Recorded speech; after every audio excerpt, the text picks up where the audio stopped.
Welcome to the channel. Today we're going to be talking about something that's been going on and nobody's talking about it. Inflation. Is it just me? Like, what are you guys noticing out there as well? I've been noticing that it's been a little tough for everybody. And the most important part about it all is they're talking about the possibility of a recession, right? They're saying we're going through a recession, we're destined to go through a recession, we're a few months away from being in a recession, but nobody's really kind of talking about what it even means to have gotten to the point where we're heading towards a recession. So today's video is going to be very quite simple. It's going to be sweet, concise, straight to the point, and it's just to kind of help you get through what you're going through, because I'm pretty sure it's not just you, right? So I'm a full-time real estate professional, and majority of my days I make phone calls. I wake up and I'll time block 3 hours where I sit there and I literally hammer through helping people that are looking to buy, people that are looking to sell, people that are looking to rent. And one thing that I've been noticing within all my conversations, or majority of my conversations, are that people are really going through it right now. Like, people are going through it. And it is tough out there for a lot of people. And it's not just you, so it might feel like it's just you and you're uncomfortable to talk about it. You know, you're seeing your friends just living that lifestyle and you're thinking like, is it just you? What are you doing wrong? Why is it that you're going through this while everybody else is just appearing to live this happy life? But that's just not the reality of it right now. Right now, we are in the midst of one of the most weirdest times in history. In addition to being in an election year, on top of that, we just dodged a storm. If you don't live down here in South Florida, well, we got lucky. We dodged Hurricane Debbie, Tropical Storm Debbie.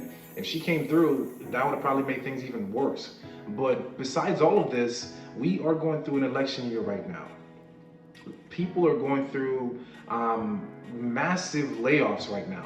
People are losing their jobs. I'm talking to a lot of couples where they're going through divorces right now. And, you know, I'm hearing men are literally like kicking their wives out, changing the locks, and then like not, you know, helping them get through the divorce.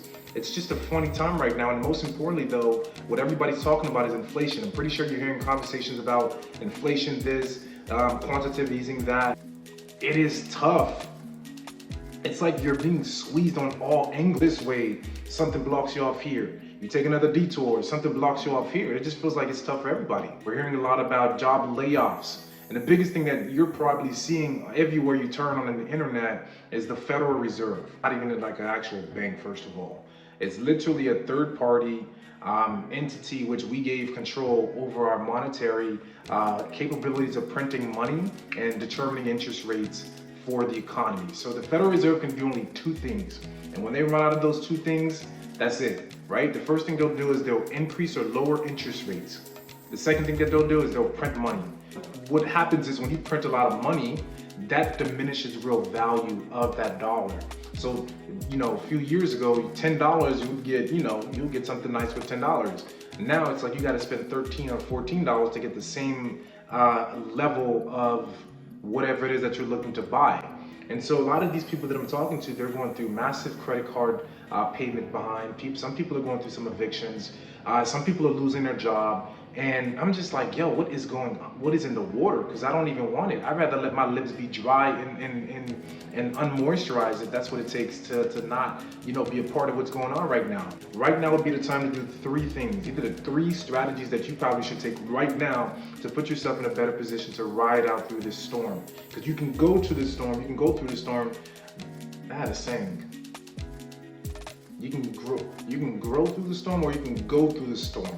You want to grow through it. You want to basically take what you can from it and create some principles within your lives, right? So the first thing that you want to do is you want to start tracking your spendings like a hawk, okay? I'm talking about you need to know where your money's going, how much money's coming in, where your money's being allocated. And so I'll drop a link below to show you a spreadsheet that I use to kind of keep track of my payments. I'm literally looking at my screen right now, and you'll see it's broken up into different parts. Invest money into me, right? Property. How much am I paying for rent? How much am I paying for water? How much am I paying for electric? All of that. Then I have transportation. How much are my car payments monthly? How much is my car insurance? How much money am I putting in my car for gas? You need to know these things on a monthly basis so you can know how much money you're spending. And then you have all the miscellaneous stuff, such as, you know, you get your hair done, you get a haircut, you got your gym memberships. You need to start tracking those things so you can know how much you're spending, because you have to treat yourself like a business. And every business, they know their numbers. They know how much money's coming in. They know how much money's leaving. They know how much they're going to be behind by for the next quarter. So you need to treat yourself in the same manner. The second thing you want to do is you want a second hustle. Listen, it's tough out here for people, and a regular 9 to 5 is just not cutting it no more. I'm not saying you need to go out and be a stripper and collect them, make it rain. No, I'm not saying any of that. Use your creativity. Right now is a great time for creativity. People are literally making millions of dollars through creative efforts. Like they're using their brain, they're drawing, they're selling art pieces, they're selling information, content. I'm pretty sure deep inside of you got some experience that makes you unique, only that you can bring that perspective. So provide that to the world. And last but not least, the one thing you want to do is you want to get a basic understanding of the economy. And the first way to start is the Federal Reserve, like we talked about earlier.